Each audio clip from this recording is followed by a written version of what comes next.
Perfect. Hello, coming.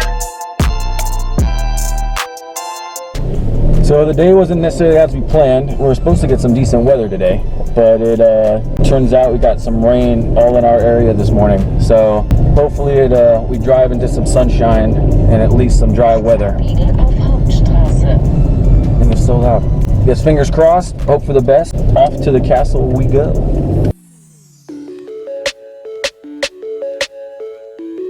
We're just going to go south of Stuttgart, which is home of Porsche and Mercedes. So that's kind of cool.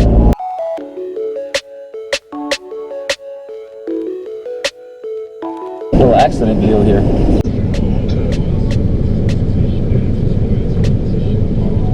Polizei. So we know we're getting close. We just don't know where it is yet. Keep looking on the hills trying to see if we can see it, but no luck yet. But we're definitely starting to get elevated, so we're heading in the right direction for sure.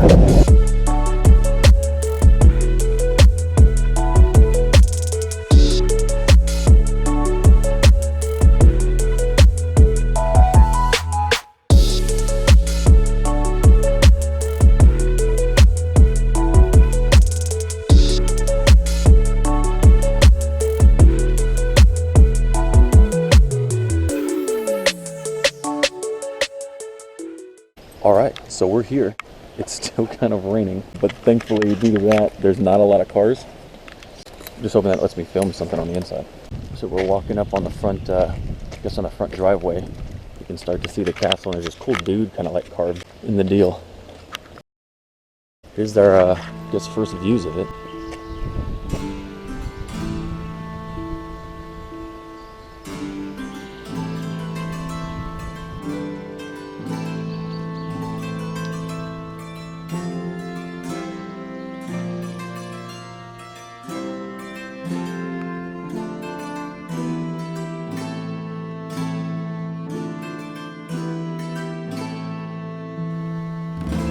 So originally in this location, there was an original castle. It was like 1388, I want to say the year was, and it was never knocked down. Like, you know, it blocked every attacker that came towards it and everything like that. Then in like the early 1800s, they built a hunting lodge. It said it was on the outskirts of the wall, so I'm assuming it's this because this is the outskirts of the wall. Then in 1840, Wilhelm, who owned this area, knocked down a castle that was never beaten, and built Lichtenstein. So it was never beaten, but he knocked it down anyway and built something else. Yeah, the first one, I would imagine it was a book. I mean, it just screams military the way this is all set up, but it says that he wanted a romantic getaway, you know, place to live and stuff. Like I said, Schloss, that's what it is. It's a fairy tale castle, you know, to hang out and stuff. It's not really even though this was a great fortified position, apparently the dude knocked it down and built a Schloss. We're kind of walking around the backside, and there's just kind of like this cliff here. But I mean, wherever you go, like, you just get a hell of a view. It just makes sense why all this stuff, like, this was never knocked down. Like, you can see where everyone's coming from before they even come up your hill, and you can only really get attacked from one area, from one side. So pretty smart.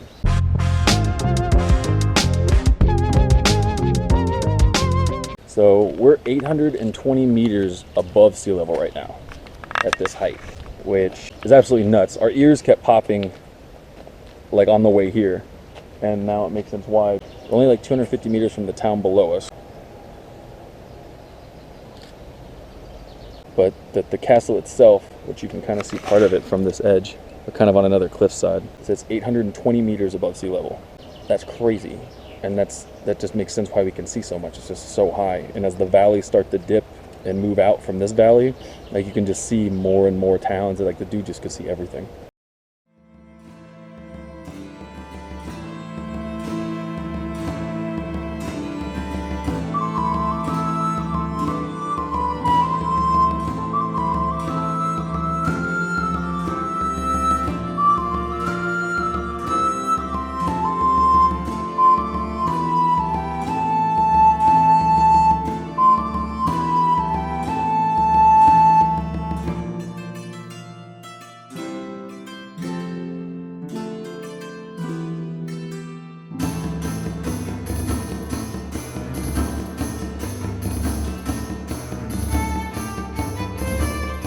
So she just told us to do the tour, no pictures or cameras. So I'm gonna give you guys the best I can, but they won't let me turn this on inside the castle. They'll kick us out.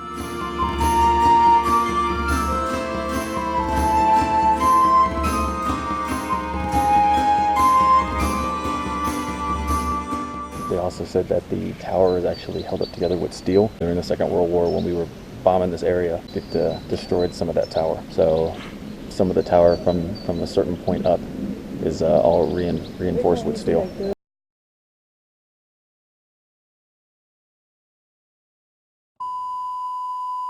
So we just got out again. I'm sorry. Like we had an idea that we might not be able to take it in there, but we'll see like plenty of stuff out here. Standing in the courtyard right now.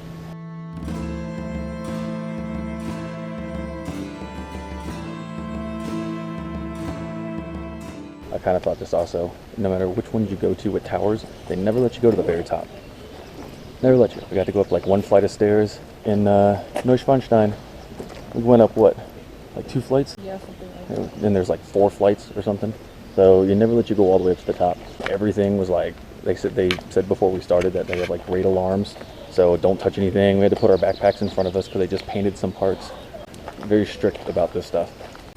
One thing that you did see in this one, not as much gold as what we saw in Bavaria when we went and saw those last year. Still had a lot. Most of it was on the ceiling, like gold stars and stuff like that. A lot of gold flake stuff. A lot of old paintings. There were some from like the 1400s and stuff. Still looks like they just painted them. Amazingly how like they can keep it in that shape, and the gold is just as bright as it probably was when they put it on there. It was incredible. One of the rooms had a family tree on the ceiling, which was super freaking cool. Blue is definitely a sign of royalty. We saw that in the ones in Bavaria also. A lot of blue on the walls. Blue and gold seemed to be their thing. So in the room where he hung out and had his meetings and stuff, he actually had like a special room built above a previous room that you could barely see into, just for the orchestra that would play when he had company in there and they were eating. And she said he would just clap and they would start playing, or he'd clap and they would stop, but you never really saw the orchestra. They were just kind of there. It's kind of funny. Cool. Here's the moat.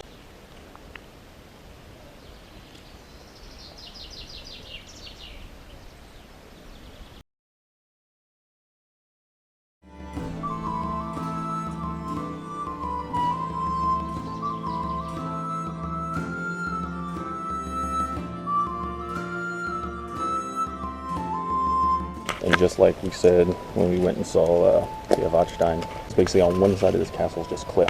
He built it right on the edge of this like big rock on this hill. So this is one side of the view.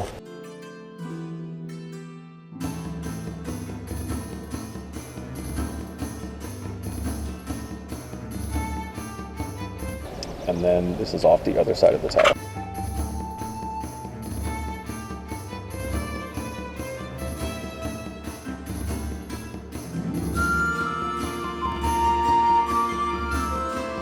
Thanks to the rain, we got a really cool fog.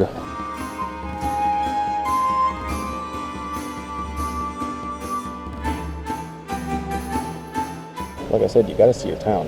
This guy saw like 4 towns. It's pretty wild. So, we're walking out now. Super cool. Like, you know, I really wish I could have brought it inside. So in the first room we walked into, there's a bunch of helmets on the wall from like the 13th and 14th century. All real. Apparently Duke Wilhelm liked to collect armor, so there was a bunch of armor on the wall, but she said they were all replicas. So I mean, they're still like 100 years old, but he liked the armor from every like era or every century, like medieval century. So there was like 4 or 5 different coats of armor on the walls, all from different centuries, of course all replicas, but you know, they were still made over 100 years ago. Like, so that's still pretty cool. But the only one that was actually real, she said, was samurai armor, which the whole mask and everything, like it was super cool. Apparently that was actually real. Janni seems to think it was like the late 15th century. So she says like 1470 or something like that. But yeah, so like you said, sorry I couldn't bring it in.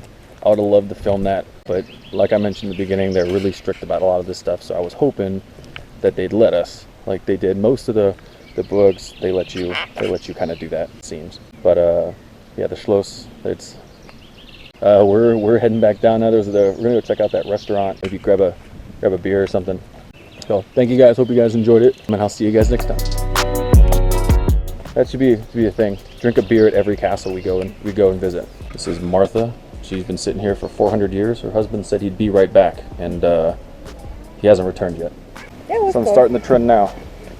Which now we got to go back to Bavaria and go to all those castles that we didn't get to drink a beer at. That was easy. Textbook pour on camera. How's that feel? That's feeling good. And Janni got a coffee. I need coffee. She's driving, so there'll be plenty of beer when we get home. And now as we're like done and getting ready to leave, the sun starts coming out. Turned out to be a hell of a day. Just, you know, Tim wasn't like that earlier.